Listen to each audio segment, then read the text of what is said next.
And we're live with our 226th episode of Absolute AppSec. I'm Ken Johnson at CK Tricky on X, joined by my co-host Seth Law at Seth Law on X. Seth, say hi. Hey everyone, welcome back to another episode. Happy to be back as always. You'll notice it's just Ken and I today. That's it's a good thing, right? Like we've had a number of guests on over the last few weeks, but have decided to go back, talk about some news. There's a lot that we haven't necessarily addressed that's been going on both in the Slack channel, both in the wider industry at large, and the fact that it's Q4, right? Like we can always get into that. But we're excited to just chat in general. We did get notification on the training front that we will be teaching at DEF CON again next year, right? Like that's months and months away. But if you are interested, watch the training.defcon.org site or watch our social media accounts for more information. Would love to see people there. And we do have a couple conferences coming up that we've submitted to. As always, if you have a conference where you would like to see us, or if you're interested in the training, reach out and let us know. We'd love to put something together. I know we've had some discussions about putting together an independent course at some point as well. Just for those that are interested in different locations across the US, since there hasn't been as many opportunities that have popped up in the last few months. Outside of that, I did want to give a shout out to Redpoint for sponsoring as usual. Thanks to them. They specialize in code security for coders, bolstered by years of experience testing applications, conducting secure code reviews, and training, right? They help ground your team in better security practices across the development life cycle. So check out redpointsecurity.com for more information and put your company on a path to better security. So Redpoint Dry Run as well, right? Like we need to get some copy from Dry Run there, Ken, especially now that you guys are in beta. And I think everybody knows like Redpoint and Dry Run are you and I. So there you go. What? Well, we've been in private beta where it's a very I guess that's true. artisanally handcrafted. But what's funny is next week we are going to come out of beta or out of private beta, and we're just going to go beta. Just anybody can sign up. Congrats, man. Thank you. It'll be gated, of course. We'll review who's submitting, but then we'll just approve people through. What's nice about that is this gets me to the point where I can actually show our podcast viewers what I've been working on. If I could speak good words. Anyways, yeah, I'm excited to actually show people because it's been like, not quite a year, but almost a year of my life now at this point. Finding the right way to approach software security in today's modern age, which I know is like actually kind of pivots into our first topic. Yes, it does. It does. Security reviews, which is a good topic to chat with. But yeah, I'm just excited because I think just to finish that thought, I just think it's nice when you can work on something that you're actually trying to help people. I mean, in a way that hasn't been done yet. That makes me excited to share. So anyways, I'm much closer, and I really can't talk. I'm much closer to actually being able to show stuff. So that's really exciting. Also, I didn't get a ton of sleep last night, full disclosure. So that's probably why. I think it'll be interesting as well to discuss, like once you're in beta and we talk about the product, but we can talk about the evolution of getting to that, right? Like what you guys have decided to concentrate on, because I know behind the scenes, like the discussions that you and I have had about the different avenues and, places that you've gone down, like the different side quests, right? Or rabbit holes of, hey, what are people looking for? What are you interested in? How do we address that? Would be a really interesting discussion, because I know some of the avenues, like the dead avenues that you went down, or the side quests that you went on that didn't necessarily equate to anything, are still really interesting, like research projects, right? As far as and it would be a good discussion to have once you are to that point and want to talk about it. Yeah, our first iteration of the product, we will actually do plan on releasing as open source, just because we kind of said, okay, that's not really the way people want to accomplish this. But back to the security reviews. I mean, honestly, a lot of what I and James talked about, kind of comes from. So, like, let me explain real quick our process when I was at GitHub for security reviews before we even discussed security reviews. And this is, and the reason I'm saying this at GitHub, because like I feel like that's a pretty modern AppSec, team and approach. And so, okay, so let's talk about the process and at what size, right? Remember, I was there. I mean, you remember this, but for everybody else, I was there for almost 6 years. So I was there pre and post acquisition of Microsoft. So I was there small and much larger size of GitHub, right? So when it was hundreds of people, not a huge team, security reviews are pretty much like, hey, if it's in scope, we had kind of our requirements for what's in scope. Go put in a security review request. Different teams from within security will reach out to you for various reasons. So we've got like platform health kind of people for spam and abuse and stuff like that. You've got your network security people, SecOps. You've got your AppSec people and ProdSec people. A couple other groups, whatever, right? And they all take a look at it. And within some period of time that's not really specified and is kind of based off of, volunteering every week hours to put into reviewing these requests, somebody will have some comments of some level of help or not. And then at the end of it, you kind of, and it's an issue, right? You open an issue in this repo, and then people give their feedback, and then you kind of just check that your team's done in a literal markdown checkbox, and you go on and it's closed eventually, right? You can imagine when it was thousands of people, that did not scale very well. There were some solutions to that problem, such as having like this questionnaire that you fill out, and then it gets graded via GitHub Action, and then a risk score is produced. And then that gives some level of prioritization with some reminder bots of like, hey, you're past SLA X team because you didn't respond. So things got efficiency wise of handling those a little bit better, but not really enough to be much of a game changer. And I know that GitHub is working on something to really make that process better internally. So that's not really why I'm bringing this up. What I am saying is that that was how it worked, but here's where some of the gaps were, right? So the gaps that we found were that some of the most impactful changes, the things that really scared us, the things that led to like high paying bounties, most of the time those occurred in seemingly innocuous pull requests rather than huge security reviews, right? Because a security review of a feature change is like a cluster of code changes, many code changes, and it's more of a, we're not really getting necessarily, I guess in some cases, sure, you're reviewing the individual code bits, but most of the time it's really just sort of like big picture, here's sort of what we're building. If we had to list out every single commit, that would be very difficult, but here are the most impactful PRs related to this change, maybe, right? So all that stuff's pretty helpful to a degree, but at the end of the day, like these changes that are actually causing us $20,000, $25,000 worth of bug bounties and causing all this internal cert churn and effort, incident response stuff, right?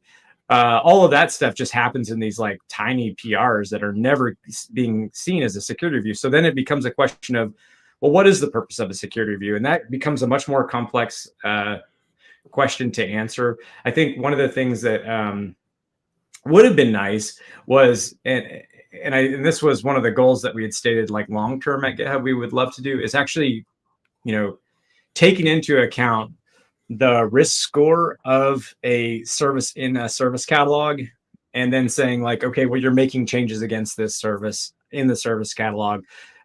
Maybe the feature is not a huge, like, it doesn't like set off any bells for us, but that service does, right? Stuff like that, like taking into account other data points. But again, really what it comes down to is like changes are occurring all day long. If you don't have, and what's our solution to that?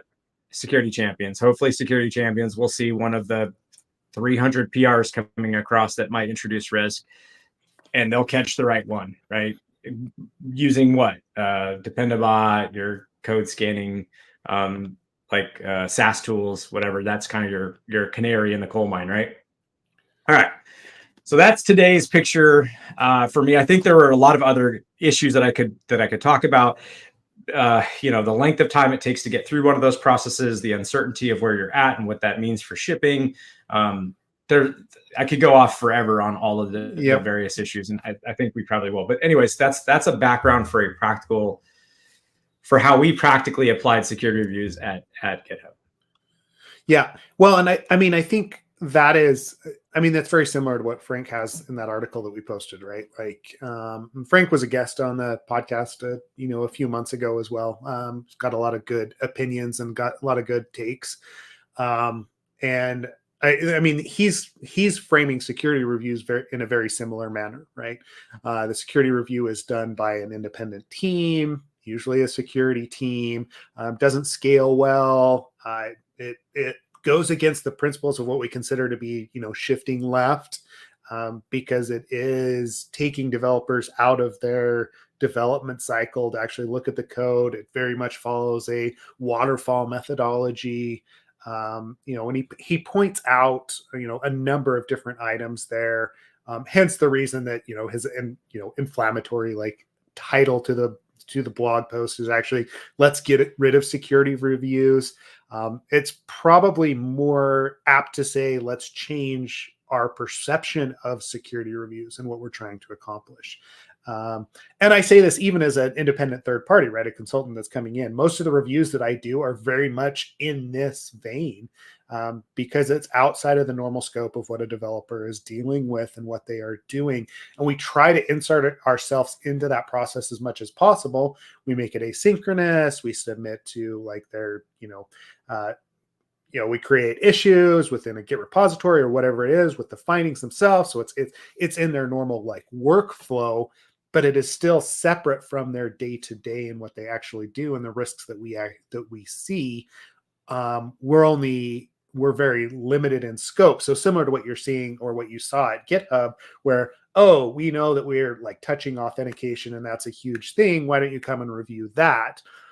Hey, that's great, but that has so many eyes on it that most of the time that's not where the interesting vulnerabilities are found. The bug bounty guys find it in this small service over here that's posting data and allowing for insertion of XML or whatever it is. And you've got serialization flaws that happen over in some little tiny service that you thought had no threat, right? And I think that's what you were saying, correct? Oh, yeah. Yeah, no, yeah, it's right here he talks about it being later and missing the contextual bits. So the solution became do that from the pretty much the moment that you reach out anyways and open a review. The second you know that you're going to build something, which is, let me tell you something, in an organization of any meaningful size of engineering,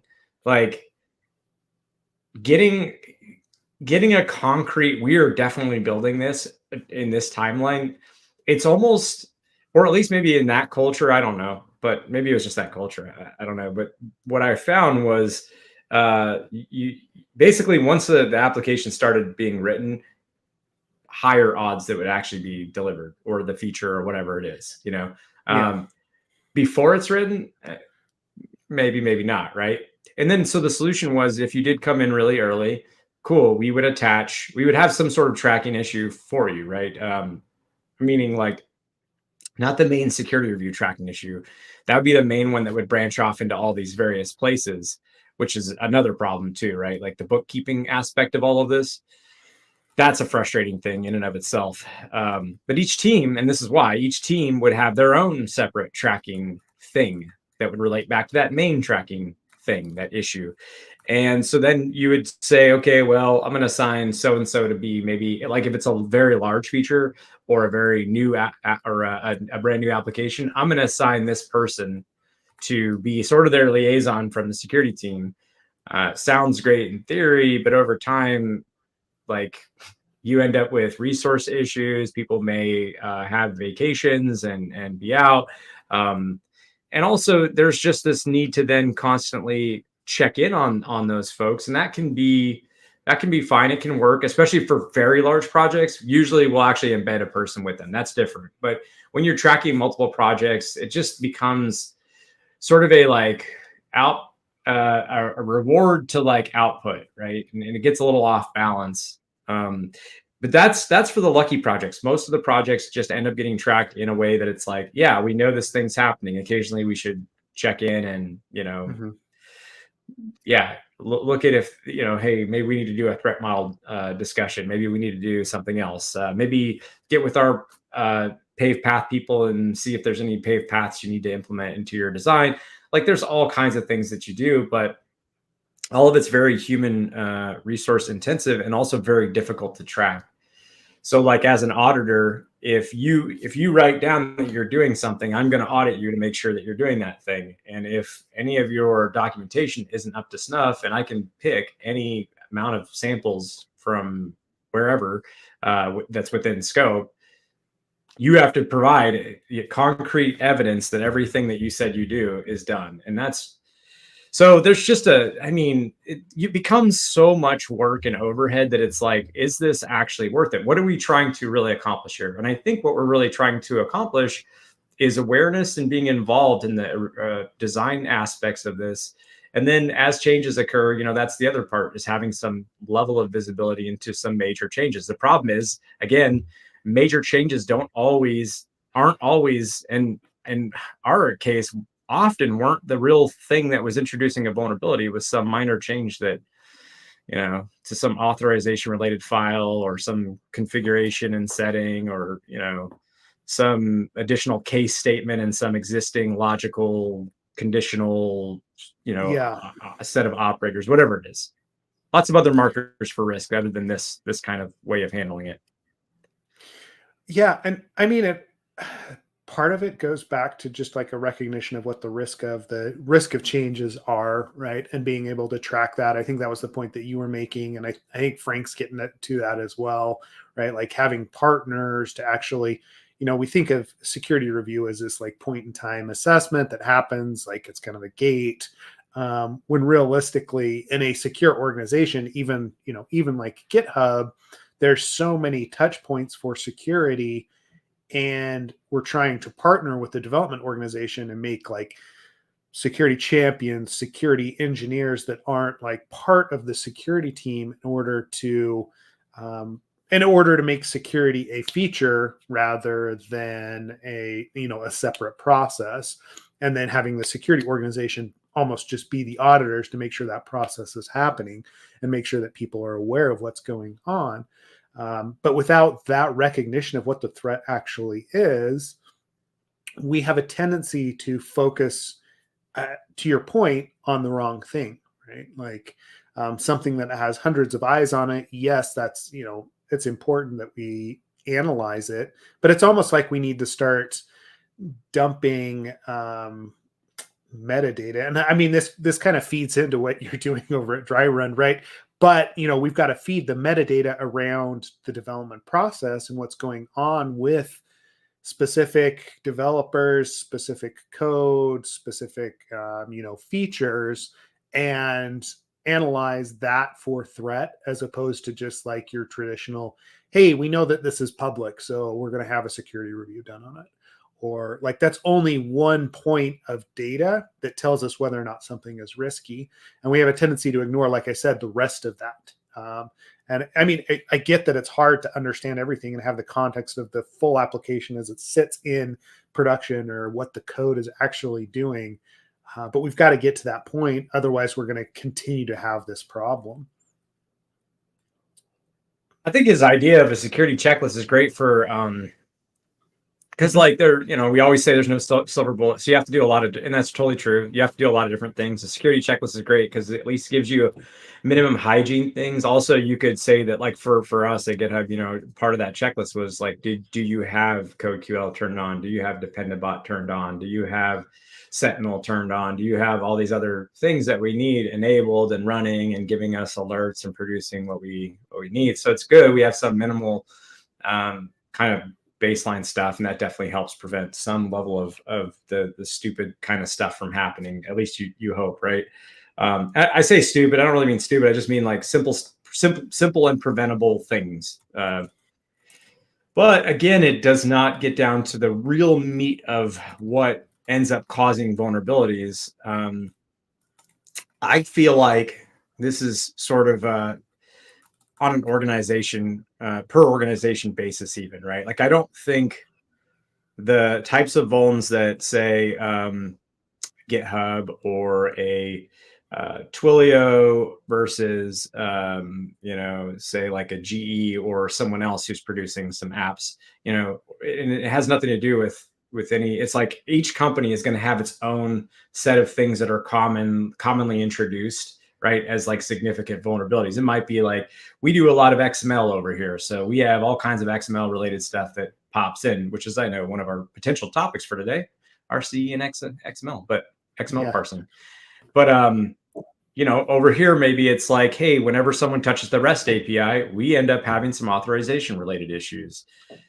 Somewhere else, it might be like, hey, we do a lot of SQL operations, and it's that's where we seem to have issues. We introduce injection there, so who knows, right? And so, like, you kind of have to almost start looking for the patterns that are common amongst your and it may not even just be organization, it might even be on a per repo basis, right? Like what repositories like have what are most commonly found to have what issues, and start building checks around that.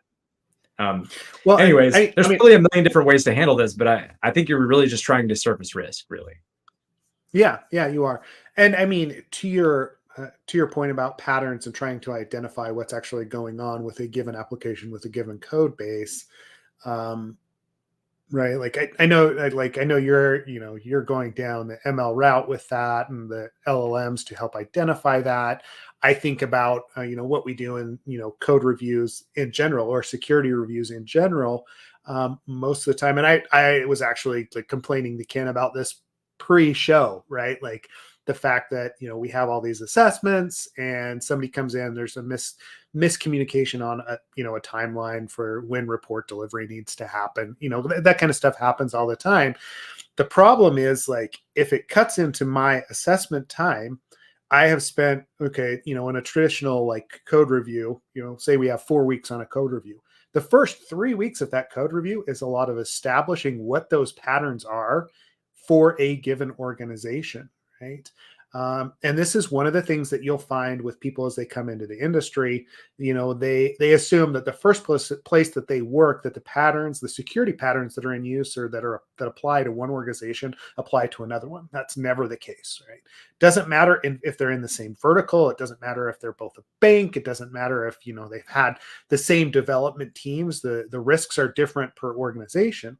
So a lot of the time that I spend is information gathering, pattern gathering, anti-pattern analysis on what it is that I'm looking at and what patterns actually apply, right? A social media company, right? The pattern of, a user enumeration.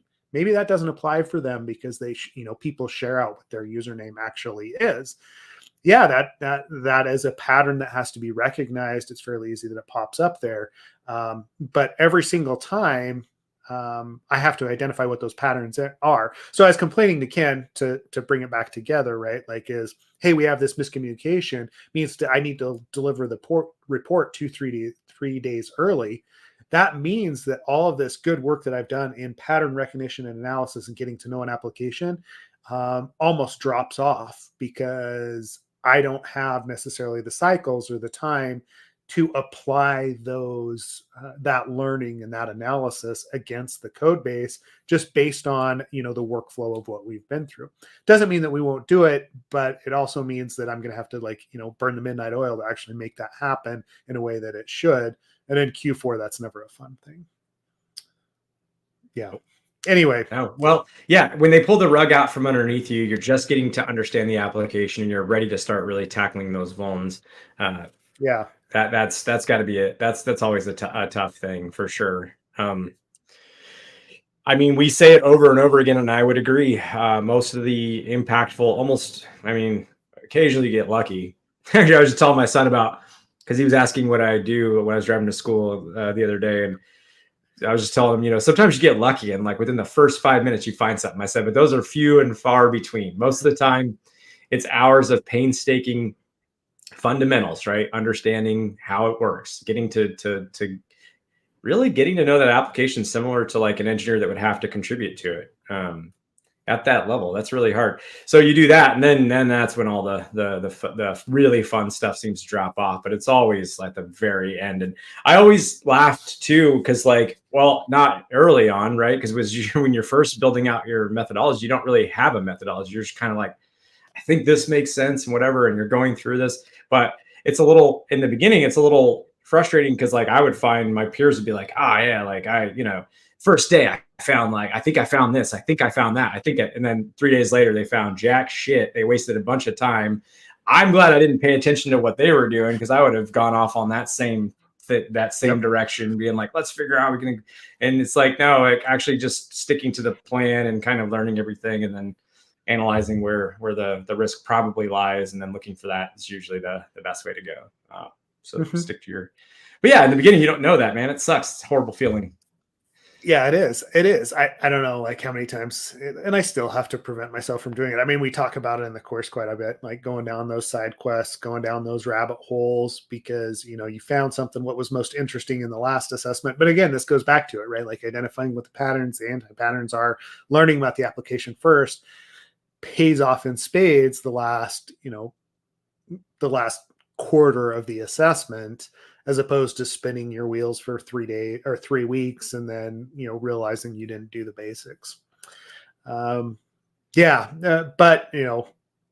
along those lines, I mean, I don't think the security reviews are going to go away. I think it's just going to change over time.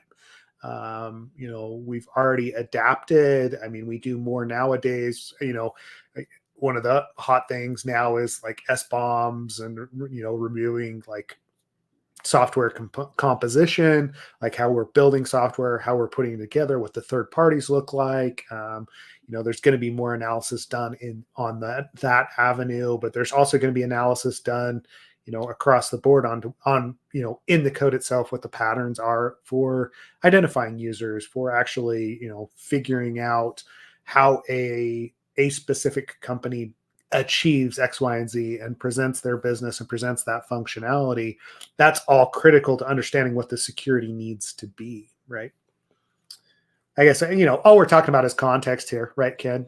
Go back to it, your contextual security analysis. Well, yeah, no, I mean, it is everything, but no, security. Yeah. I mean, and going back to the security reviews, what are they really like? The benefit besides the awareness bit and all of that, it's sort of like that change control aspect. I guess what I'm trying to say is I'd argue to summarize what I think we're both saying is there are a lot of ways to perform change control. And, unfortunately, that shift left idea doesn't mean just like tell us about your stuff earlier. Lesson learned, right? And I say all this like because I actually made all these mistakes before and learned from them. It's not like this is me saying this as a authoritative, like people do this all the time and make all. No, I made these mistakes and I learned and saw what worked and what didn't. And so I have a lot to agree with here from Frank. I think, though, if I'm being somewhat cynical, some of this stuff might actually be,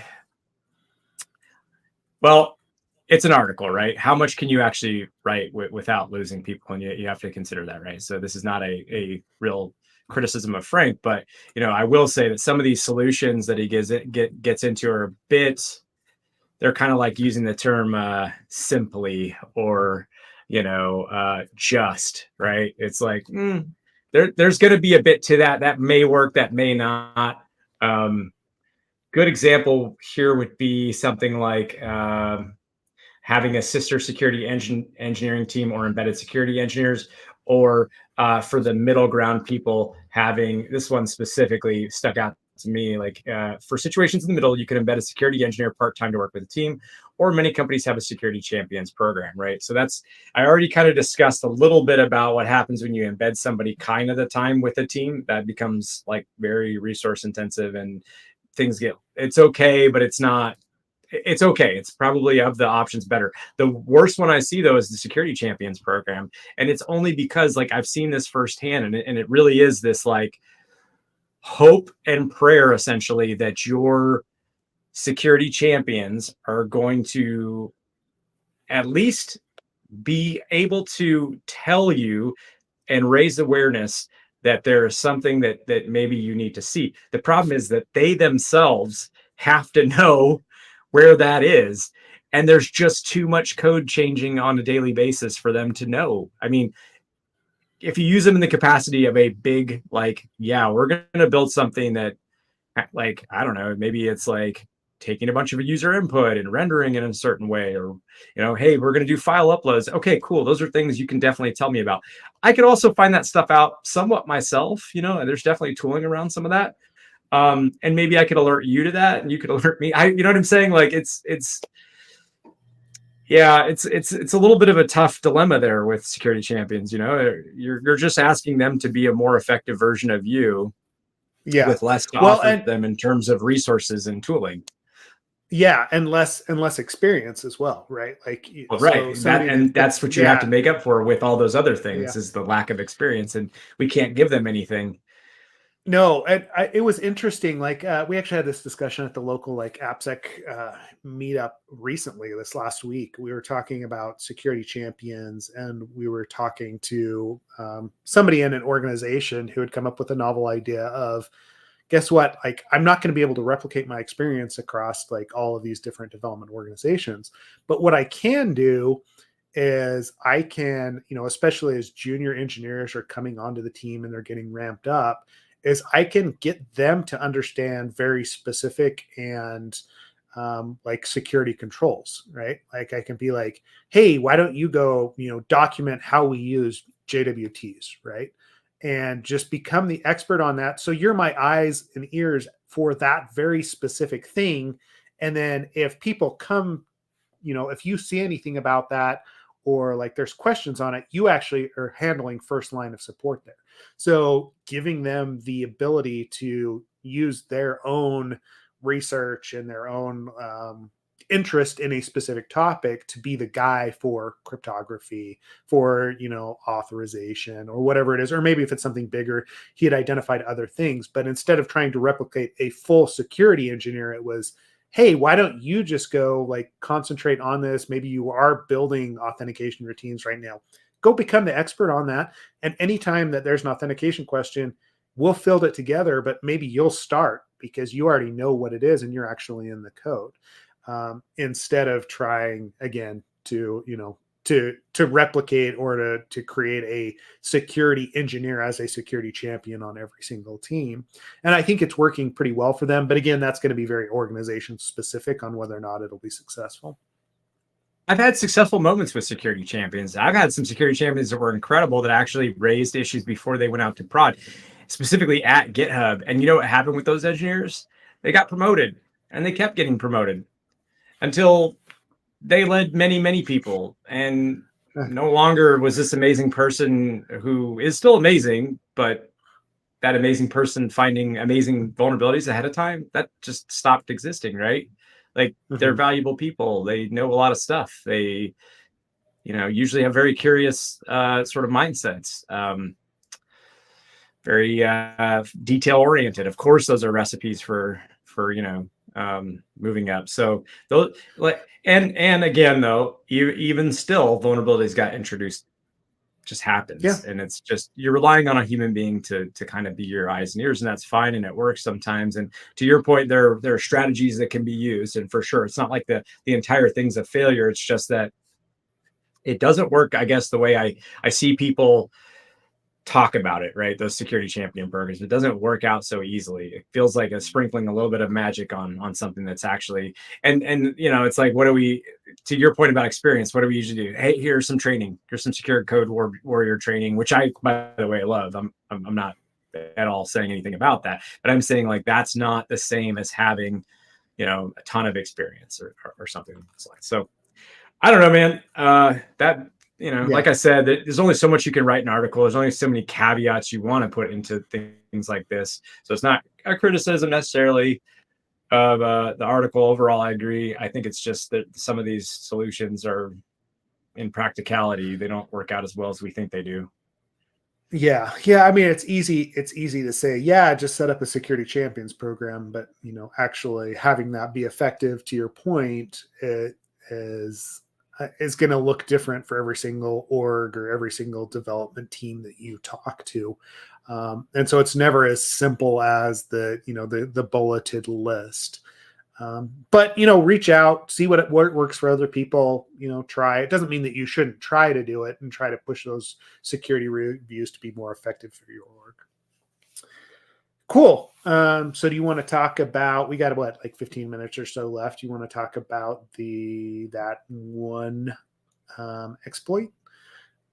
Yes, I am putting it up on the screen now. So let me know when you can see. Can you see it? Yep, we got it. Perfect. Cool. I'm going to start going through this then. All right. So thank you. Oh gosh, I want to say I think it was Talos who actually, maybe it was Talos. I have to look. Had sent out this analysis of CVE-2023-46214, basically RCE in Splunk versions. Excuse me. Essentially says that Splunk's enter rate below.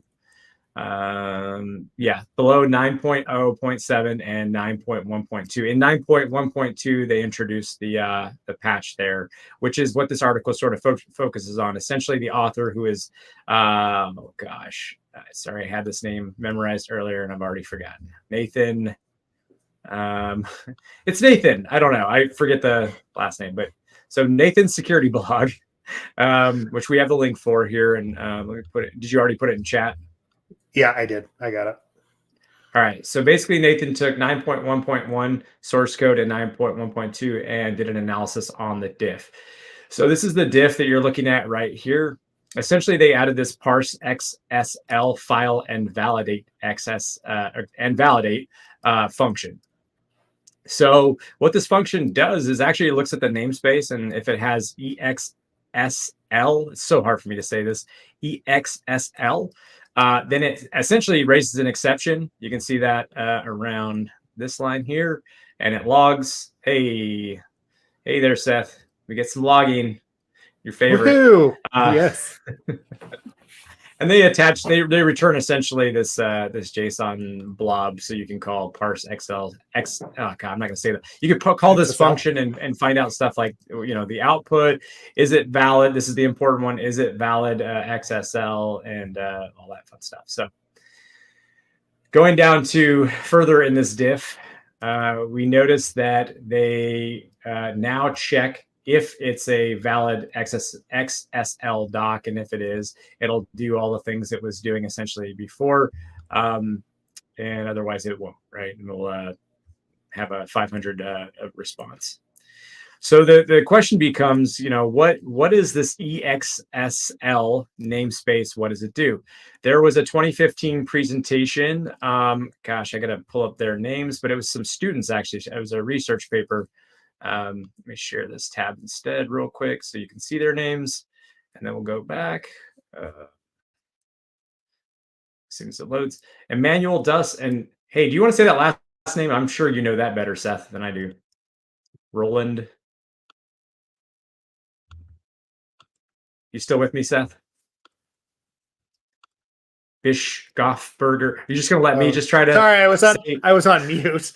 Bischofberger. Roland. Okay. Bischofberger. For those that don't know, Seth speaks German fluently. So even though this is a Switzerland meeting, I figure that's probably, I would say, that is Dutch or German.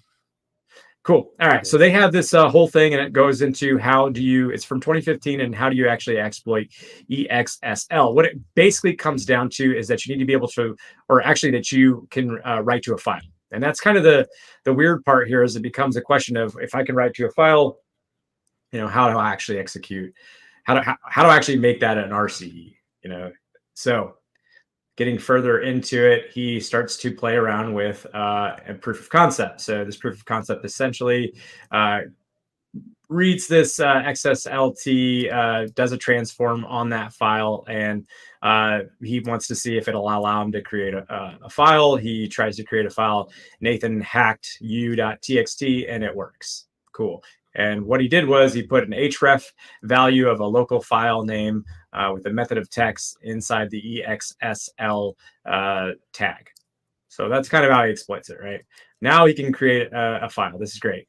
I won't bore you with too much here and going into too many of the details. He does some further like analysis of the actual code, the function that takes the request. So like, you know, he needs to know like the route, the actual route, and what methods. It's a GET request to, you know, the SID and the asset, or /SID /asset. So you're going to pass in some parameters. It's like a RESTful sort of endpoint here.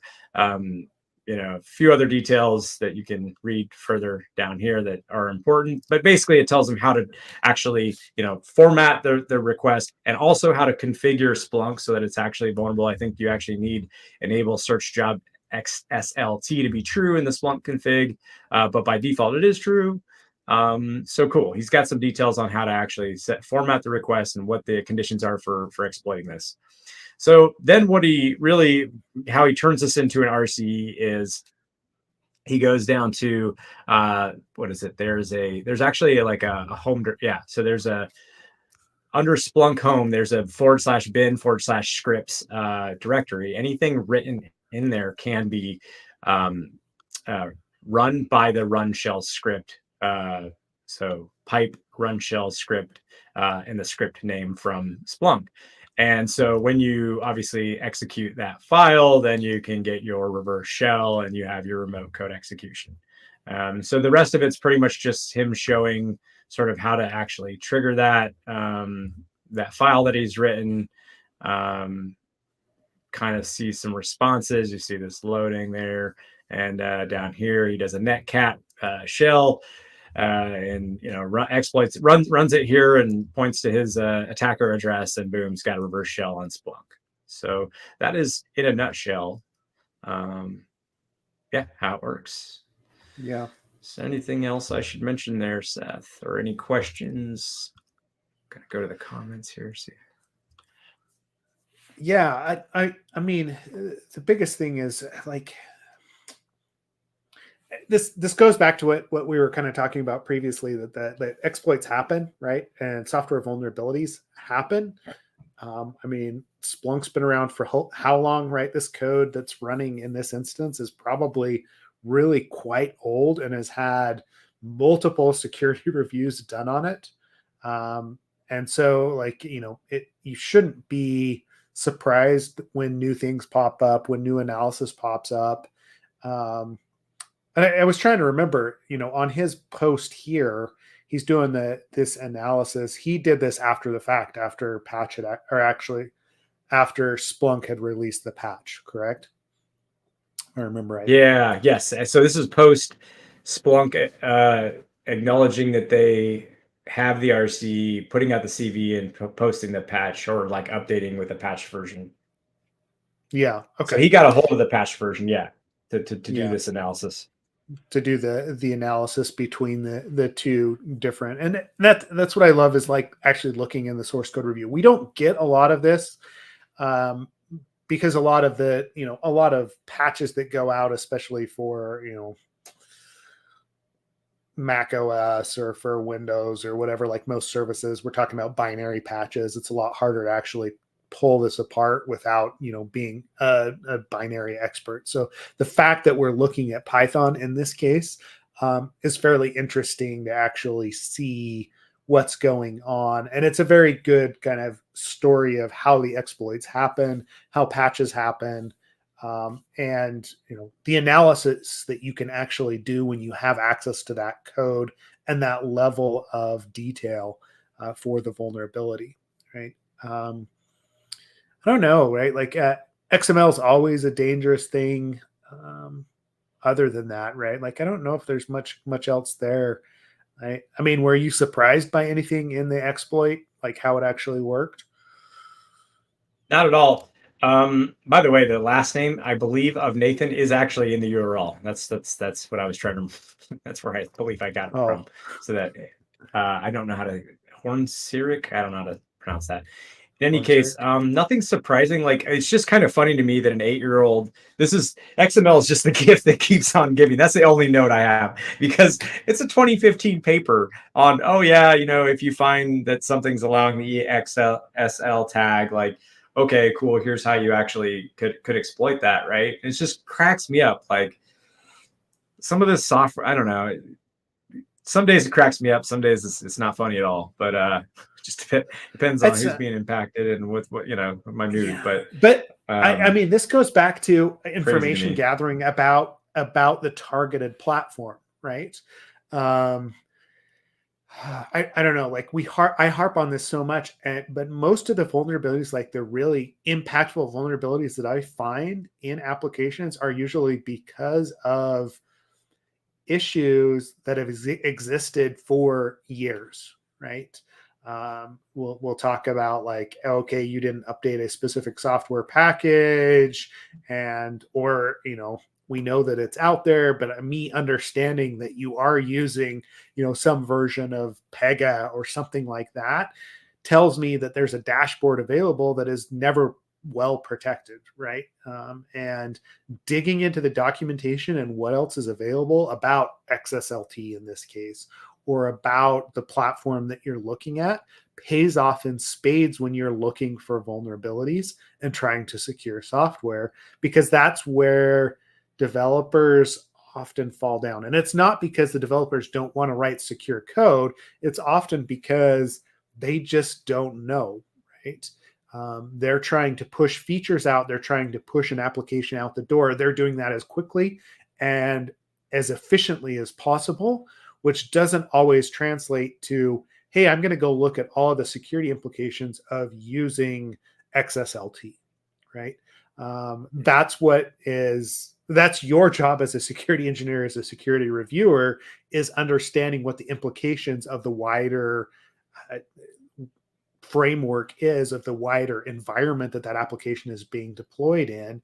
And missing that is what leads to these sorts of vulnerabilities. And that goes back to the what is the process for your security review? How do you actually identify those threats? Do you understand the patterns that are going into the development of this software? Because if you don't, it's very likely that these sorts of vulnerabilities will exist in that, and it could be 8 years before you actually find that again, or somebody else comes back to it. Yeah, it could be. And and that's the thing. Even if, like, you honestly, though, this is the other part of this that I'll just say, and I don't think a lot of people want to admit. I may have an AppSec person on a team who I assign to review this app. They may even list in their methodology, and of course they should, that there's XML, there's file uploads and XML parsing occurring. They're going to do a review and look for all of the weaknesses there. They may still not find this, is my point. Yeah, a security person may still not find this. It is absolutely a potential that could happen, and certainly has, right? So I don't see why I would look at an engineer and be like, you should have really thought harder about this. And then, you know what I mean? It's always kind of a weird game that we play. Well, I mean, it's pulling these threads together, right? Of, oh, hey, look, XSLT is being used. There was this paper that was over here that we saw somebody actually do some analysis on, and expecting a security consultant or whoever to come in, or a security engineer to come in and have that expertise in their back pocket and recognize that, is also well, that's not out of the realm of possibility, but it's not unrealistic, right? Or it's what this is a more practical checklist, right? To your point of what you just said, here is you're introducing parsing of XML. Here's a change you're introducing. Boom. Here's a list of things to be concerned about based off of incite your resources. Based off these resources, these are actual, like, the things that could go wrong. Just be aware of that, and at least you can. And you could even put it in like a literal checkbox format, and you're like, hey, I looked at this, I looked at that, I thought about this, and I did, in this case, I don't allow these tags to come through for these reasons or whatever, right? Maybe that's a more realistic way to handle it. Yeah. Well, and I mean, it also goes using a down checklist to approach. I mean, sorry. Yeah. And I mean, if you look at that presentation from that OWASP meetup, right? The libraries that are in use come into play, right? Like connecting all of those dots to actually exploit the system or find the vulnerability it's questionable on whether or not that's actually going to happen, right? Without the right person at the right time looking at the code and making those connections. However we can speed that up is great, and having the checklist will lead to that, or it'll make it easier, but it's still like the mistakes happen. People are human, right? Like they may skip over it. They may, like, the version that happens to be installed on whatever system that was provided to them may actually, right, like may not be vulnerable, right? Like there's so many variables when it comes to identifying vulnerabilities that it's hard to say that a security person in that situation should, in quotes, actually be able to find that, right? Yeah. This is, by the way, some of this OWASP presentations in German too, so I'm sure you love it. Yeah, I'm going through it now, right? Like, yeah. So if I get quiet, ich bin ein HTML document. Yeah, sweet, man. That's good stuff. Diese Datei liegt auf dem FTP server. Yeah, good stuff. Yeah. Also, like, to viewers listening, we've gotten feedback that people like when we do these breakdowns, but people like when we do interviews. And so if you all have any asks for things, like, we always leave it open if you have a guest you want to see. I think most people know and have reached out with requests, but also that goes true for anything that you want to see a breakdown on. So if there's ever anything you want to see a breakdown on, want to have us walk through, just send it over. We'll do it. We'll try to fit it into the next episode where we don't have a guest. Whenever we have a guest, it's a little tough to do breakdowns. Obviously, we spend the entire hour, and that hour goes by very quick, dedicated to that guest. But when it's just the two of us, which we try to have an even sprinkling in there of just us and then guests, let us know. We'll do some analysis of things. Or if you want to see, if there's other stuff you want to see, more code review tools, whatever it might be, just let us know. We're always up for ideas. We've been doing this for what, like almost 6 years now, Seth? Something like that. I don't know, 5-6 years. Yeah, 5-6 years. Yeah. I think we started 2018, right? Like the beginning of 2018. So, yep. Okay. Yeah. So, it's. I mean, for us, it's interesting to just walk through, right? Like, even to remind us how to actually run some of those tools. I mean, we've been doing it for a while, like Burp Suite and other things, right? Like recently I was playing with the new Bombas stuff in Burp Suite. You probably haven't played with that yet, right? The new ability to filter based on, using Java instead, like more powerful filtering of your results or whatever's in the proxy, that kind of thing. It's a pretty interesting, powerful tool that you can use. But anything like that, right? Like, we're willing to step into, especially as we start to play in the LLM space as well. I think there's going to be more of that coming, specifically around secure code review. I mean, I've been building GPT agents that will analyze, like, open source projects for patterns. I know we're going to get into more of that, like what your experience has been, Ken, in the future. So anyway, I think that's it for today, though. Yeah. The struggle and the troubleshooting is real, but it's very fun. AI is going to be something special, man.